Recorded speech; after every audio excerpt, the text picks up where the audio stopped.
Welcome back. Last class के अंदर we had an introduction to the makeup department in Gemini studio. Then it went how they practiced a strict hierarchy, and when it came to hierarchy we also learnt about a man who was very envious about another man called Subbu. Subbu was a tailor made for the movies, and hence, according to the narrator, he was number two in Gemini Studios. ये हम लोगों ने इससे relate करके जो topics थे वो पढ़े थे. अब हमारा आ रहा है, जो अब हमारा आएगा, दैट इज द लॉयर. मतलब उसका जो टेम्परामेंट है, how the temperament of a lawyer led to the loss of a career of an actress. बहुत कॉमन आया हुआ है, a very talented beautiful actress जिसका. And then we would be moving towards the other one. जैसे MRA वहां पर आया था तो क्या हुआ था, the mystery of Stephen Spender, right. You saw Subbu always with the boss, but in the attendance role, he was grouped under a department called the story department, comprising a lawyer and assembly of writers and poets. मतलब वैसे तो सुब्बू हमेशा boss के साथ ही रहते थे because he was very close to him, लेकिन अटेंडेंस रोल में उनका नाम जो है स्टोरी डिपार्टमेंट के अंडर था. The lawyer was also officially known as, यहाँ पर ही हैज यूज स्ट्रेस क्यों किया पता, officially known. why this has been stressed? Because according to people, he was very disorganized. मतलब लीगल था लेकिन वो लीगल से बिल्कुल इलीगल काम करता. But everyone refer to him as the opposite, as I said. ये इसका आंसर है कि यहाँ पर उसको क्यों स्ट्रेस किया गया कि वो officially he was a lawyer. Lawyer तो लॉयर ही है. एंड एक्सट्रीमली, अब यहाँ पर जो क्वेश्चन है वो ये है कि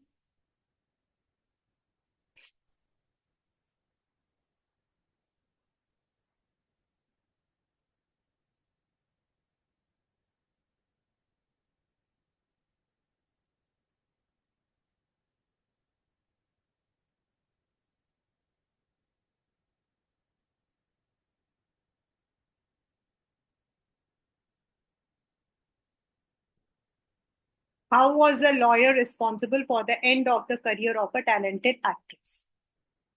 So there was an actress who was extremely talented, who was also extremely temperamental. मतलब temperamental मतलब वो mood swings.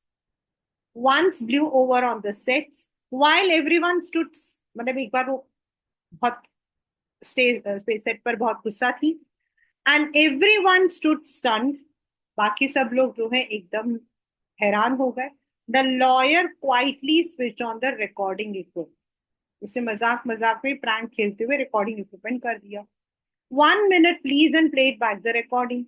There was nothing incriminating or unmentionably foul about the actress tirade against the producer. मतलब यहाँ पर what does it mean is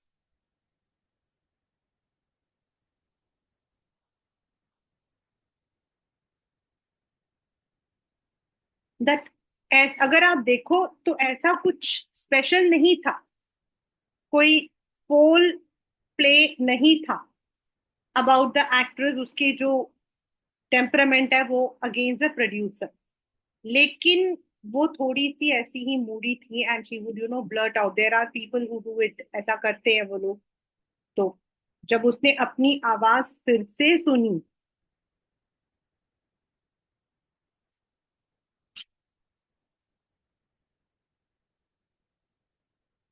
there was nothing like criticism, ऐसा कुछ नहीं था.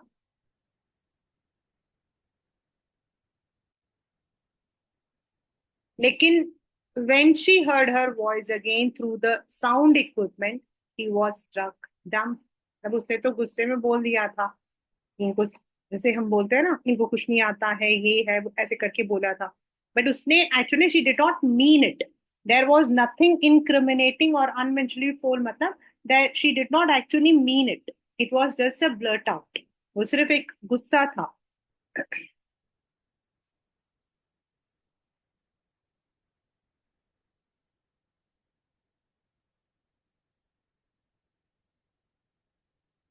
A girl from the countryside, she hadn't gone through all the stages of worldly experience that generally precede a position of importance and sophistication, that had found herself catapulted into. मतलब उसके ऊपर जो है निशाना लग गया. She never quite recovered from the terror she felt that day. That was the end of a brief and brilliant acting career. The legal advisor, who was also a member of story department at unwittingly, मतलब जानबूझ के नहीं, but unintentionally he became the reason for ending up the career of a, मतलब उसके एक छोटे से prank ने जो है उसके साथ, वो इतनी, she was not you know, हम लोग पर्सनली वैसे as an actress we know she was very temperamental, she was not very much you know about all these things. The movie making itself is a very big task, and definitely there are things what we call as politics, so वो सब इसको इतना नहीं आता. And she was not used to the taunts and other things. वो तो बेचारी डर गई. And this way she left her acting career. पहला. दूसरा आपका जो है ये क्वेश्चन, मतलब मैक्सिमम यही वाला क्वेश्चन आया है. This is the question which has come from this particular section. While every other member wore a kind of uniform khadi dhoti with a slightly oversized, clumsily मतलब थोड़ा shabbily tailored white khadi shirt. उस जमाने में एक वो था ना, वो पेट्रियोटिज्म को, that was because it referred to patriotism. The legal advisor wore pants and tie and sometimes a coat that looked like a coat of mail. मतलब बाकी लोगों से वो बिल्कुल अलग था. वो बिल्कुल, उस जमाने में हम कहते थे साहब, बाबू. वो आपके वाला बाबू शोरा नहीं, बाबू. That was called as a British officer.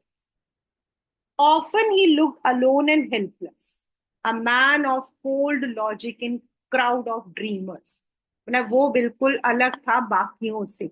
A man of cold logic in crowd of dreamers मतलब most of the people who were there had come there with some or the other dreams. उस दिन आपको मैंने बताया था कि there are so many actors, actors who came to make their career, but yes, he couldn't.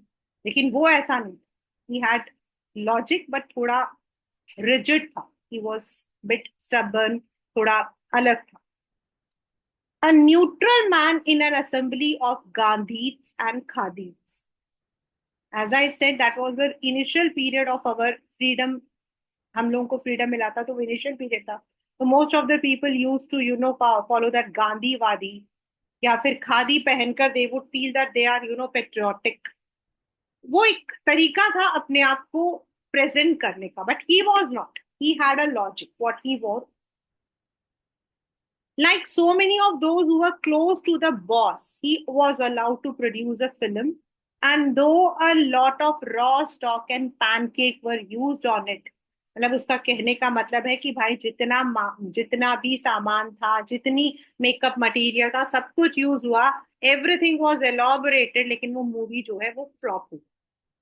And उस movie के flop होने की वजह से स्टोरी डिपार्टमेंट को बंद करना पड़ा. And this is the next question which has come in the paper.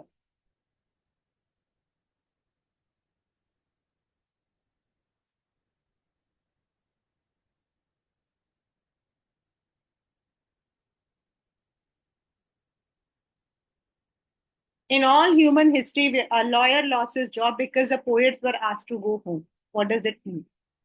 The question ऐसा ही आया है.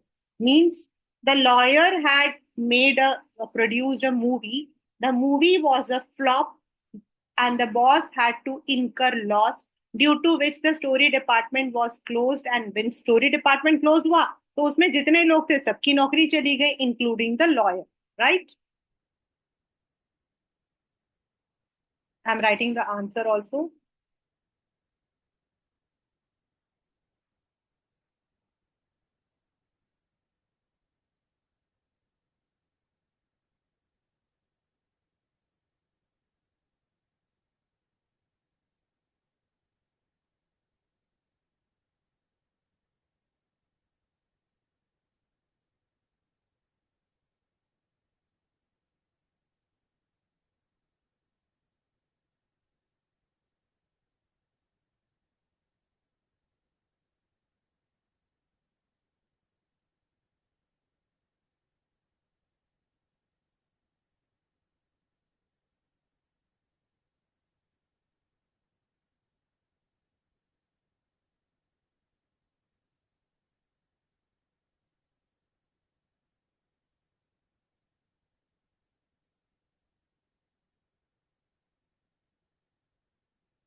This is the next concept of lawyer. Lawyer से दो क्वेश्चन हो सकते हैं कि how he was responsible for ending up the career of an actress, and second how he was responsible for closing down the story department.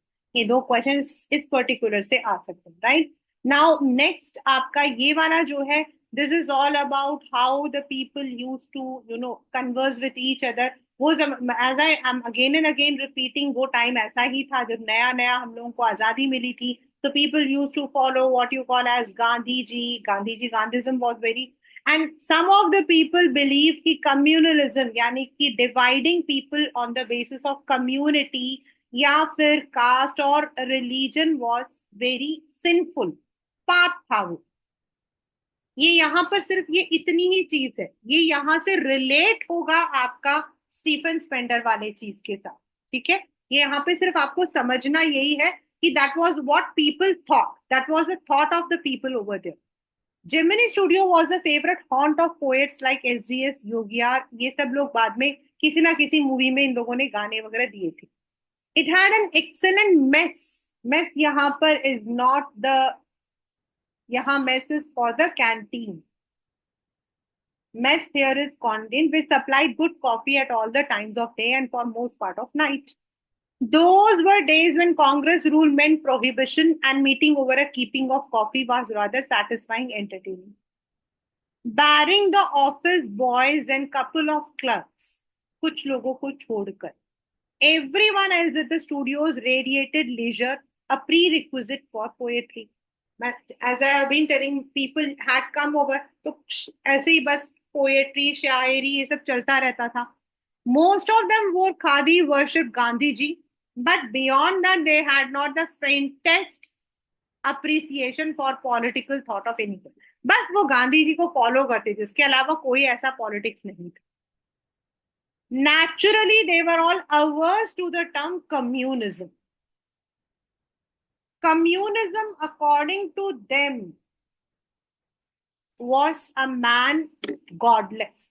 He had no filial or conjugal love. मतलब वो किसी की respect नहीं करता था, वो किसी से प्यार नहीं करता था. He had no compunction about killing his own. मतलब उसको कोई पछतावा, कंपंक्शन मतलब रिग्रेट होगा, वो अपने ही बच्चे या अपने ही माँ बाप को मार डालेगा. मतलब a man, heartless man, in another way heartless man. उसको अपने पेरेंट्स को मारते हुए या किसी को भी मारते हुए, इसमें कोई एना नो फिलियल मतलब no attachment. He had no filial और कंजुगल लव का मतलब है no attachment to anyone.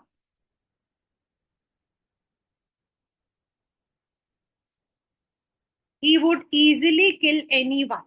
He was always out to cause and spread unrest and violence among innocent and ignorant people. मतलब ये वो लोग हैं जो दूसरों को, दूसरों के अंदर तबाही मचाते हैं. मतलब ऐसा लोग सोचते थे. Such notions which prevailed everywhere else in South India at that time also naturally floated about vaguely among the khadi clad poets of Gemini Studios. मतलब यहाँ के लोग भी ऐसा ही कुछ समझते थे. Evidence of it was soon forthcoming. What does it mean? जो मैंने अभी आपको बताया, the one which about when Frank Buchman's moral rearmament army, बड़ा ही सुंदर है ये. जब आप देखोगे ना, if you see पूरा प्रॉपर इसको सब मतलब कि they had presented it.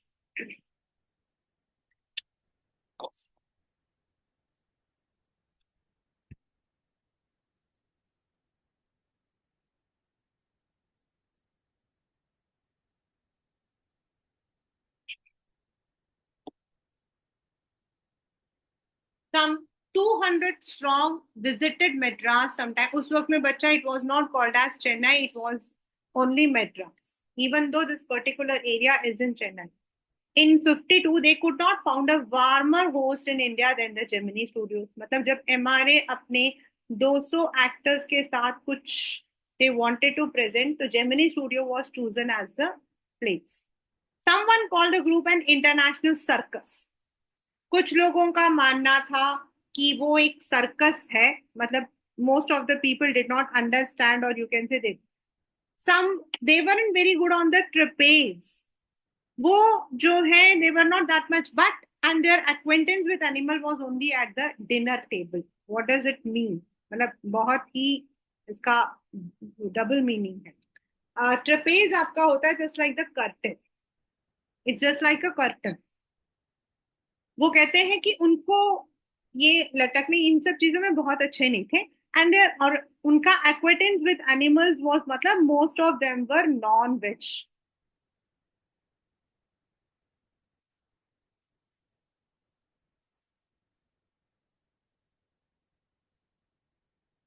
On the dinner table मतलब वो सिर्फ एनिमल्स को खाते थे, उनको उसके सिवाय कुछ नहीं आता. But they presented two plays in a most professional manner. Their Jotham Valley and Forgotten Factor ran several shows in Madras, and along with other citizens of city, Gemini family of 600 saw the play over and over again. कि भाई उनके ही studio में होता था तो उन लोगों को काम करना पड़ता था, वो लोग देखते थे. The message of the plays were usually plain and simile homilies, but the sets and costumes were first rate. उसमें से इन लोगों को ऐसा तो कुछ नहीं समझ आया, नॉर्मल प्ले ही था, लेकिन जो सेट और कॉस्ट्यूम था वो बहुत अच्छा था. Madras and Tamil drama community were terribly impressed for some years. Almost all Tamil plays had a scene of sunrise and setup. बिल्कुल जैसा जोथम वैली में दिखाया था, बिल्कुल वैसा ही उन वो लोग भी करते थे. With a white background curtain and tune played on flute. मतलब काफी साल तक ये उसको मिमिक करते थे, उसकी नकल करते थे. It was some years later that I learned about MRA was a kind of counter movement to international communism. उनको उस वक्त में नहीं पता था कि वो वहां पर क्यों आया है, वाई दैट कम मतलब कि इट हैज कम. उनके लिए तो that was something which was related to movie making. उनके लिए दैट वाज समथिंग फॉर. लेकिन बाद में इनको पता लगा था कि that is something about the communism. And big bosses of Madras like mister Vasan simply paid into their hand. और वो भी अपना हाथ थोड़ा गर्म करना चाहते थे. I am not sure, however, that was indeed the case for unchangeable aspects of these bosses and their enterprises remained the same. MRA or no MRA, international communism or no, no. The staff of Gemini Studios had a nice time hosting 200 people of all hues and sizes of at least 20 nationalities. उनके लिए it was only that कि उनके studio के अंदर more than 20 national लोग वहां पे आए थे. हर तरीके के लोग आए थे. उनको ऐसे कोई फर्क नहीं पड़ रहा था कि whether it was communism, whether it was non-communism, was it at the national level. उनको सिर्फ ये लगता था कि उनके स्टूडियो के अंदर something different is being done. It was such a change from the usual collection of crowd players waiting to be slapped with thick layers of makeup by the office boy. मतलब ये एक थोड़ा अलग, क्योंकि pledge आपके क्या होते हैं, they are natural, they are on the spot, whereas movie आपकी पूरी प्रोड्यूस होती है. तो इसके लिए थोड़ा अलग था, इसीलिए उनको कुछ नहीं लगा. पर a few months later the telephone lines of the big bosses of Madras buzzed, and once again we at Gemini Studio cleared a whole shooting stage to welcome another visitor. आपके बुक में भी question दिया हुआ है कि why was the visit of the English poet at Gemini Studio a mystery. और ये question शायद ही ऐसा कोई साल हो, अगर इस चैप्टर से पेपर में आया तो आता ही ये वाला क्वेश्चन और लास्ट वाला question.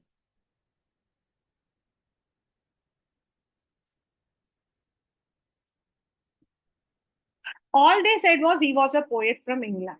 The only poets from England the simple Gemini staff knew or heard was Wordsworth or Tennyson. उनके लिए it was only those poems जिनके बारे में हम पढ़ते हैं, that is Alfred Tennyson या फिर विलियम वर्ड्सवर्थ या जॉन कीट्स या पीबी शेली या बायरन, उनके बारे में हम लोग जानते थे. तो ये कौन था? कुछ जो लोग थोड़े ज्यादा पढ़े लिखे थे वो शायद इलियट को जानते हो, बट ये कौन था? Who was that? He is not a poet, he is an editor. That's why the boss is giving him a big reception. क्योंकि Vasan was also the editor of popular Tamil Ananda Vigaran. This is one of the most popular weekly in Tamil Nadu. एक आता है आपका आनंद विगरण और दूसरा कुमुदम, दो होते. My mom was very fond of all those. He wasn't the editor of any known names of British publications in Madras. That is those known at Gemini Studio. अब ये लोग क्यों सोच रहे थे why it was a mystery? ये कौन है? हमारे पास जो इंग्लिश लेटर्स है उनमें तो ऐसा कोई राइटर नहीं है जो आ रहा है. ना ही इसका नाम जो है टेनिसन है, ना वर्ड्सवर्थ है, ना कीट्स है, ना मतलब कि एलियट है. तो फिर ये कौन है? Since the top man of the Hindu here is the newspaper.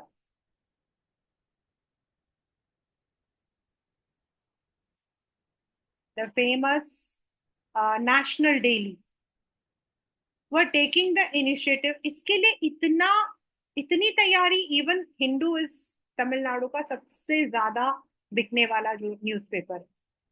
The surmise was a poet was the editor of a daily, but not from the Manchester Guardian or London Times. That was all. Even the most well informed among us knew. मतलब हम जैसे लोग जो बहुत ज्यादा पढ़े थे, यहाँ हम मैं नहीं, मीन्स द एडिटर, मतलब उनके लिए भी, मतलब the person who might be knowing something about उस जमाने में, to know about the west we could not open the Google और we could not ask the AI. वो टाइम नहीं था बच्चा. वो टाइम था जब आपके पास रियल नॉलेज होता था.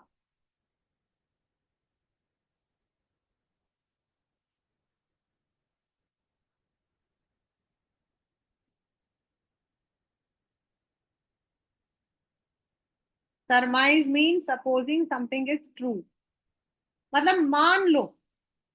लेकिन वो कोई ऐसा भी नहीं था. तो कौन था वो? Who was he? At last around 4 in the afternoon the poet, जो भी मानो पोएट या editor, he was a tall man, very English. Why this word very English is said? Means he was a pure English man, very serious and of course very unknown to all of us. मतलब भाई हम नहीं जानते थे. battling with half a dozen pedestal fans on the shooting stage. मतलब उसके लिए पूरे मतलब अराउंड 6 या 7 पेडेस्टल फैंस होते हैं ना, जो खड़े हुए होते हैं. The one which is standing, ये वाले इसको बोला गया है. या फिर जो ऊपर साइड में लग जाते हैं वो, जैसे उसमें आपके मूवी थिएटर्स वगैरह में होते हैं ना वो. They were there. The boss read out a long speech. Boss ने उसकी जो है बहुत, मतलब ही was welcome. It was obvious he too knew precious little about the poet. और उसके स्पीच से पता लग रहा था कि वो भी उस पोएट के बारे में ज्यादा नहीं जानता. The speech was general in almost general terms, and it peppered with words like freedom, democracy. Then the poet spoke. अब जो वो बात कर रहा था उसमें जो वर्ड्स आ रहे थे वो डेमोक्रेसी, फ्रीडम, ऐसी वर्ड्स आ रहे थे. नाउ जब वो बोला, जब वो पोएट ने बोलना शुरू किया, he couldn't have addressed a more dazed and silent audience. What does it mean? इसका मतलब क्या है?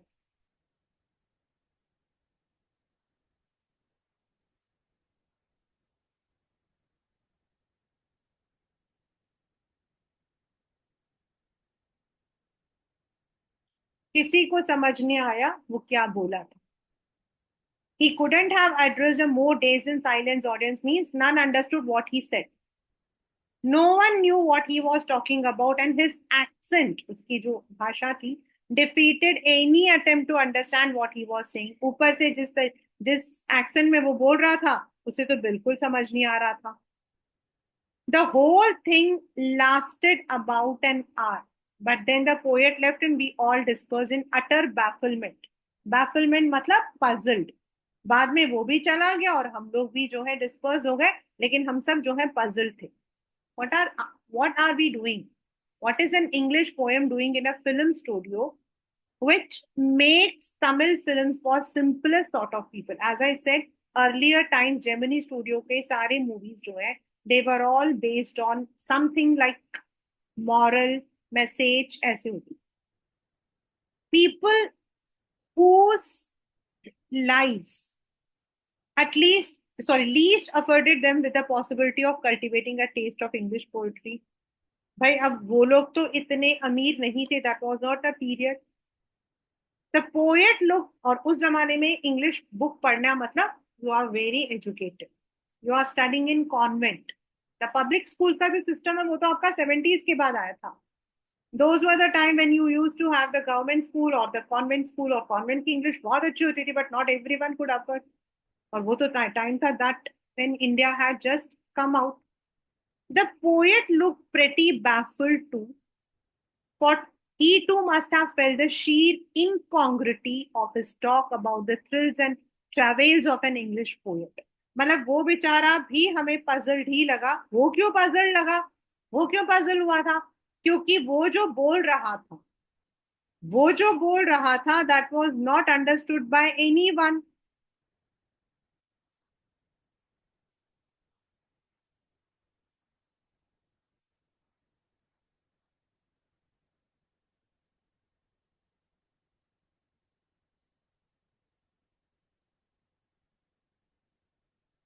और उसका, उसके बोलने का और जो ऑडियंस थे, दे बोथ वर इनकॉन्ग्रुएंट, यानी कि कोई मेल जोल नहीं था. वो भी इस बात को समझ गया कि मैं आकर जो बोला था वो किसी को कुछ समझ नहीं आया.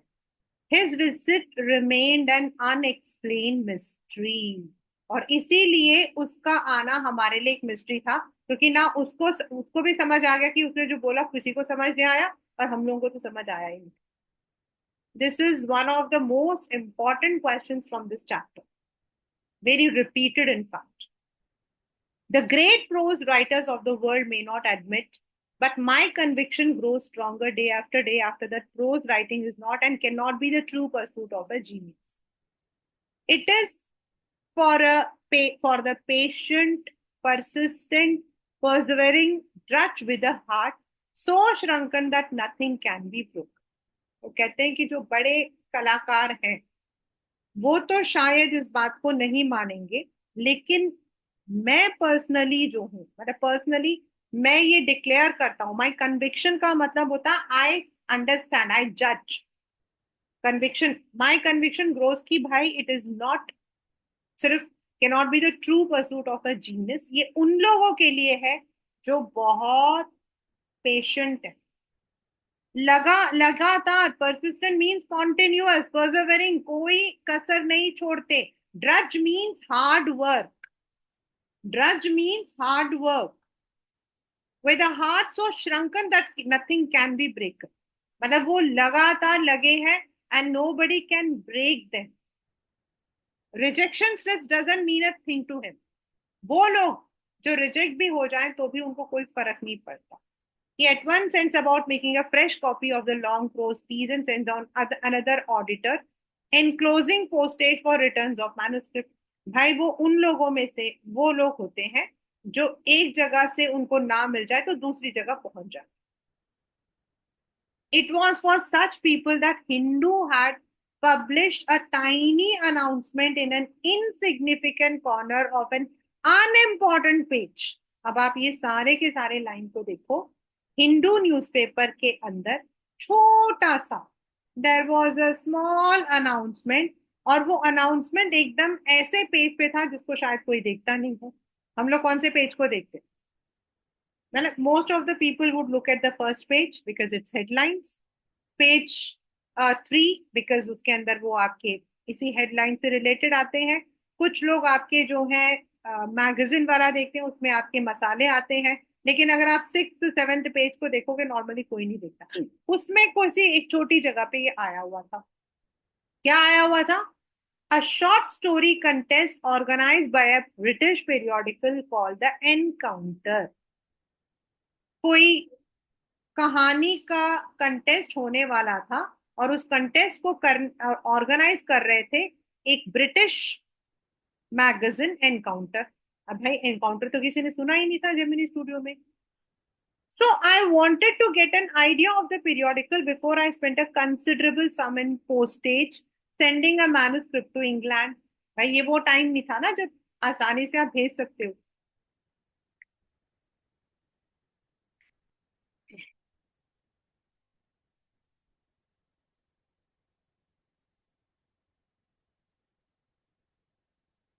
That was the time. और पहले क्या होता था, अगर आपको कुछ भी भेजना हो ना, तो एक खाली लिफाफे के अंदर सेल्फ एड्रेस पोस्ट कार्ड डालकर उसके अंदर अपने मतलब वो लोग हमें भेजेंगे, उसका जो पोस्टल होता खर्चा होता था वो भी हमें उठाना। That was the time. ऐसा होता था उस जमाने में। इसने जो है एक हिंदू न्यूज़पेपर देखा, उसके अंदर एक कंटेस्ट आया था, इसको लगा कि मैं भी इस कंटेस्ट में पार्टिसिपेट करता हूँ।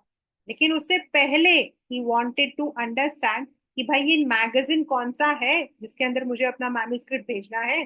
सो he wanted to research about the newspaper, आपकी भाषा में गूगल करने चाहता था।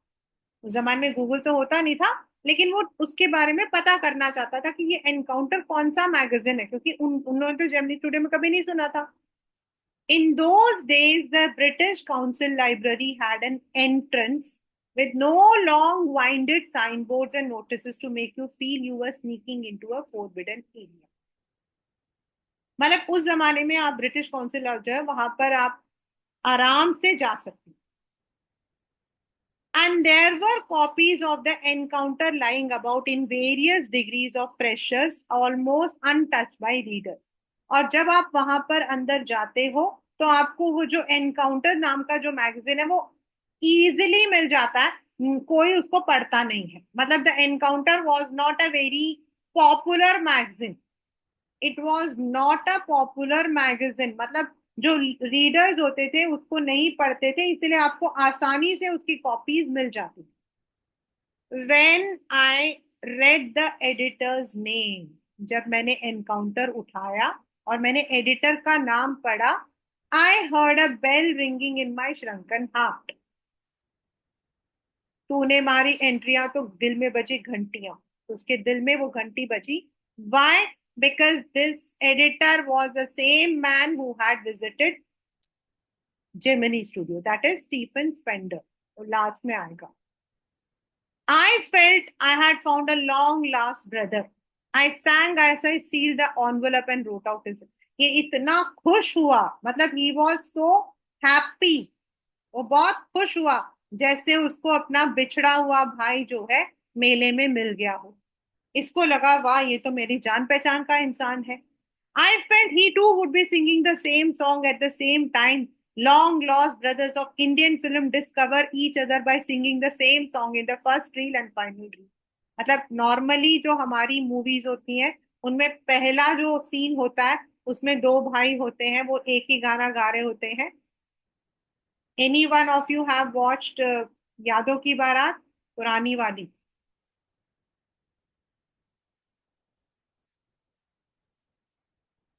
If you have watched this movie you will understand.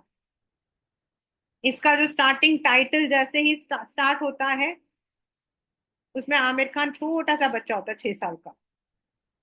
गाने का जो मेन आपका जो गाना वो बजता है, और उसके बाद वो गाना बीच में बजता है, फिर एंड में बजता है।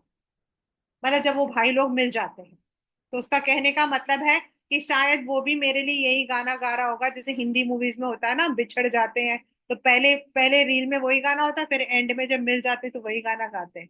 शायद वो भी गा रहा होगा। Stephen Spender, that was his name. पर इसको लगा कि he will be getting some opportunity. Now let me come to the entire paragraph once again. यहां पर जो स्टार्टिंग में उसने ये जो टोन लिखा है ना, the great prose writers may not admit this is a mocking और सरकास्टिक टोन। ये एक आयरॉनिकल सरकास्टिक टोन है कि वे बड़े बड़े लेखक तो इस बात को मानेंगे नहीं, लेकिन मेरा मानना है कि प्रोस मतलब आपकी कहानियां, प्रोस का मतलब होता कहानियां जो है वो जीनियस का नहीं होता है। सिर्फ जीनियस होने से आप प्रोज नहीं लिख सकते, उसके लिए आपको जो है बहुत पेशेंट होना पड़ता है। आपको कॉन्टिन्यूअस परसिस्टेंट मतलब कॉन्टिन्यूअसली ट्राई करना पड़ता है।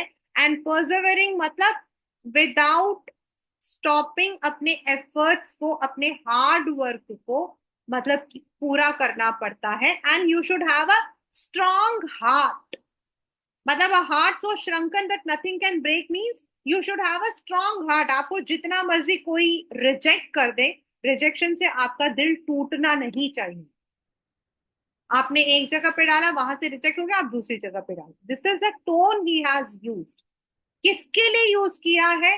क्योंकि उसने भी एक स्टोरी भेजी थी इन अ मैगजीन कॉल्ड एनकाउंटर, जो उसको लगा था कि that would be selected and he would be awarded, because ये वही पोएट था जो जिमनी स्टूडियो आया था, लेकिन उसको कोई अवार्ड नहीं मिला। So that is what he wants to say कि ब्रिटिश, सॉरी, हिंदू न्यूज़पेपर में एक स्टोरी राइटिंग कंपटीशन आई थी, तो इसने भी भर दिया। लेकिन भरने से पहले ही वांटेड टू अंडरस्टैंड कि वो मैगजीन कौन सा है जिसमें कहानी छपेगी। तो जब ये मैगजीन देखने के लिए ब्रिटिश लाइब्रेरी गया, तो वहां वो मैगजीन आसानी से मिल गई। नॉर्मली ऐसे अगर मैगजीन पॉपुलर होता आसानी से नहीं मिलती, लेकिन वो आसानी से मिल रही थी। And when he read the name of the editor he was very happy. यहाँ पर उसने जो है सिर्फ एक ह्यूमर ऐड किया है, ये मूवीज के नाम वगैरह डालकर उसने सिर्फ एक ह्यूमर ऐड किया है कि भाई उस जमाने, मतलब कि जैसे मूवीज में दिखाते हैं वैसे मुझे लग रहा था मेरा बिछड़ा हुआ भाई मिल गया है and I am going to get the award. लेकिन उसको कुछ नहीं मिला, उसकी जो कहानी थी वो उसमें छपी नहीं थी। This is what he wants to say, right? अब आपका मिलियन डॉलर क्वेश्चन, ये वाला question.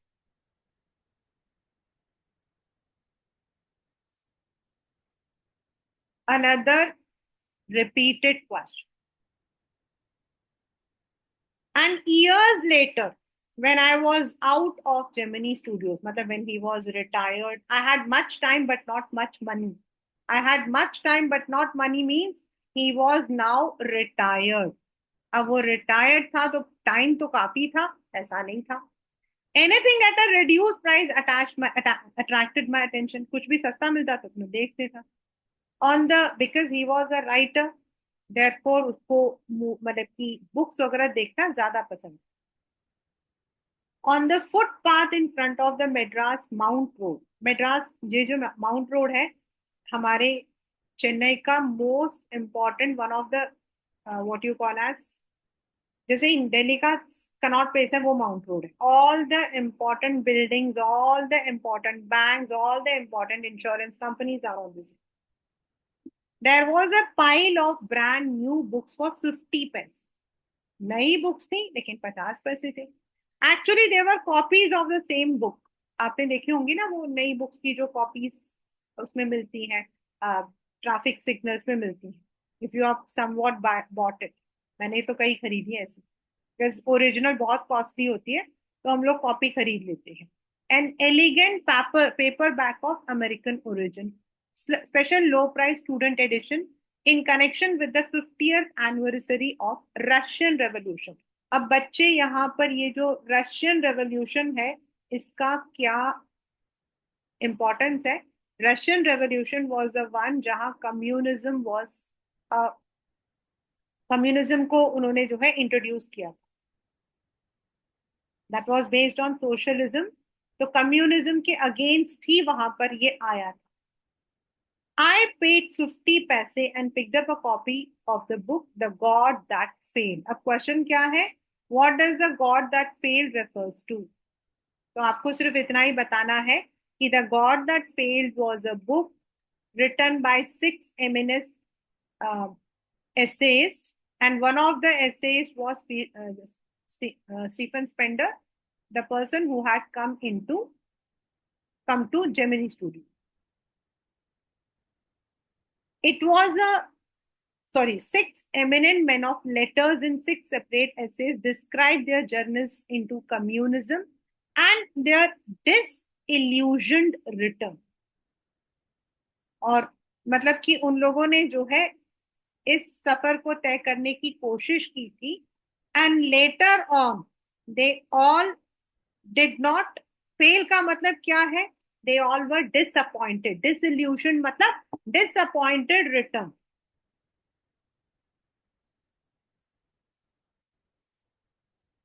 Means communism could not prevail.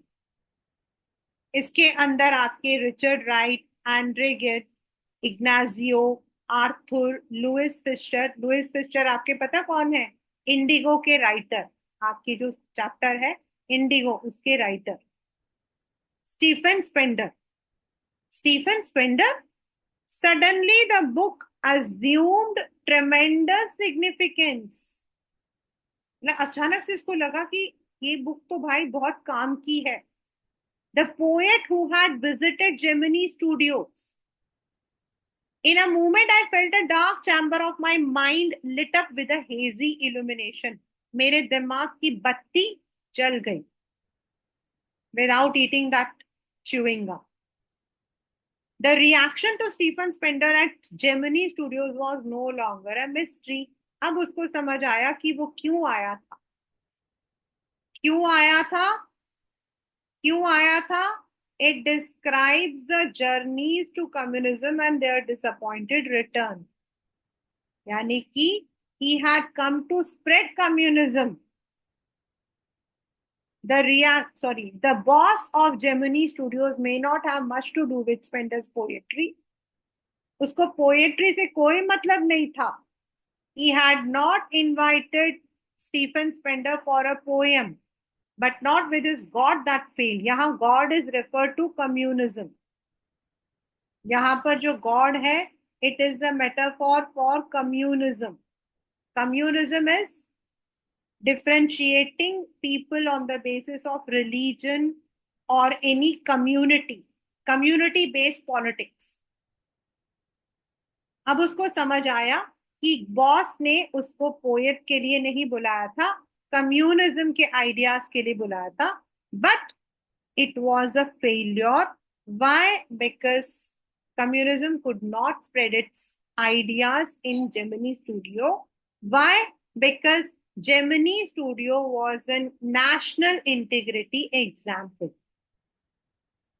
Gemini studio में वो चीज कभी आ ही नहीं सकती थी। उसका कहने का जो एंटायर मीनिंग है बच्चा, वो ये है कि ऐसा स्टूडियो जहां पर people are coming from all spheres of life, ऐसा स्टूडियो जहां पर people are working from all states of India, वहां पर आप ऐसी चीजों को लेकर नहीं आ सकते। That is why he has described about Gemini studio, वहां का मेकअप डिपार्टमेंट, वहां की हिरार्की, ये सब उसने किया। द एंड शोज कि whatever the people wanted to, लेकिन स्टूडियोज के अंदर this is not easy. So that is what the chapter is, poets and pancakes.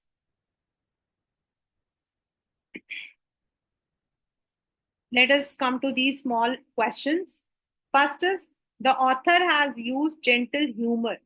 आपको मैंने कई जगहों पे बताया है, the way he has given, जैसे ये कब के बिछड़े हुए, तो ये वाला आपका ह्यूमर है। How he felt. Why was Subbu considered number 2? ये already I have discussed at length. How does the author describe the incongruity? यानी कि वो जो स्टीफन स्पेंडर था, he was an English, whereas the people who were sitting over there were Tamils, so there was no relation. ये आपको यहाँ बताना है। What do you understand by the author's literary inclination from the account? जो literary मतलब उसने poets के बारे में या फिर उसने जितने भी स्टोरी, इन सब के बारे में जिस तरीके से बताया है, it shows that he had a quite good knowledge. Theme, an account of the events and personalities in a film company in the early days. Next is poets and writers in a film company environment, and of course it is also showing the main theme जो शुरू में बताया था कि Gemini studio is a hub for people from all spheres. It was a perfect example of national integrity even before All India Radio and Doordarshan came. ये उसी चीज को रिलेट कर रहा है कि वहां पर अगर आप कम्युनिज्म ऐसे वर्ड्स लेकर आओगे तो it was all non related. लेकिन ये बात उसको कब समझ आई थी? जब उसने वो बुक निकाली थी, वो जो बुक जिसका नाम है the God that failed. God here is refer to the communism And that failed means it is about their journey कि किस तरीके से वो लोग कम्युनिज्म में जाना चाहते थे, but they were disappointed because they could not. Yes, there are some countries which follow the मतलब कि इस तरीके का गवर्नमेंट फॉलो करता है, बट उनके जो तरीका होता है ना, that is something different. That is because वहां के जो सिटीजन्स है, उनका जो टेम्परामेंट है, that is like that. But if you feel that you can spread it everywhere, that may lead to disintegration of a. अगर आज हम कम्युनिटी बेस्ड पॉलिटिक्स करते हैं, कास्ट के आधार पर, रिलीजन के आधार, तो what will happen? Hatred, violence. So it could not succeed. That is what he wants to say. So that is all in the chapter Poets and Pancakes. Poets आपके वो तमाम लोग जो वहां पर काम करने आए थे, या different kinds of poets जो encounter होते थे, and pancakes is the brand material which was used at that time for the makeup department. That was not a time when the heroines or hero had their own vanity van, या फिर उनको जो है they could use their own product. ये सब बाद में आया था धीरे धीरे, जैसे जैसे इंडस्ट्री सेट हुआ था. That was a very initial period of Indian cinema. So everything was just a common thing. जैसे हम घरों में, हम स्कूल्स में करते हैं ना, जब हम लोग वो एनुअल फंक्शन वगैरह करते हैं तो क्या करते हैं? We don't use anything specifically. कोई अपना लेकर आता है. नॉर्मली क्या होता है, कोई एक टीचर होती है जिसको ये मतलब कि वो ड्यूटी दे दी जाती है, वो सबको लगा रही होती है, because everything is practical. That was not an period when there was a profession called film. That was film making was just for entertainment. That later on became a profession. आज it is an industry. तो उन दिनों में initial stage में आपका जो सब theme है वो यही कहता है, the events and personalities in the early days of Indian cinema. How people worked, what were their thoughts. So अब once again before I wind up, important question में Gemini Studio का जो डिपार्टमेंट है वो कहाँ था? First. Second is it maintained a strict hierarchy, वो वाला. Then third is why was Subbu called number 2, या फिर Subbu was tailor made for the movie. 3 आपका. Then sorry, how was a lawyer responsible to close down the story department, या how he was responsible to ruin the career of a brilliant actor actress, वो. Then ये वाला question is very very very important. Why was a visit of English poet a mystery, and what was the book The God That Failed about? These are the most important questions from this chapter. If you are very thorough, से ज्यादा कुछ नहीं आता, क्योंकि definitely the question comes in option only. But if you are thorough with all these answers and you are understanding, it is very easy. Right? With this, the chapter Poets and Pancakes is complete.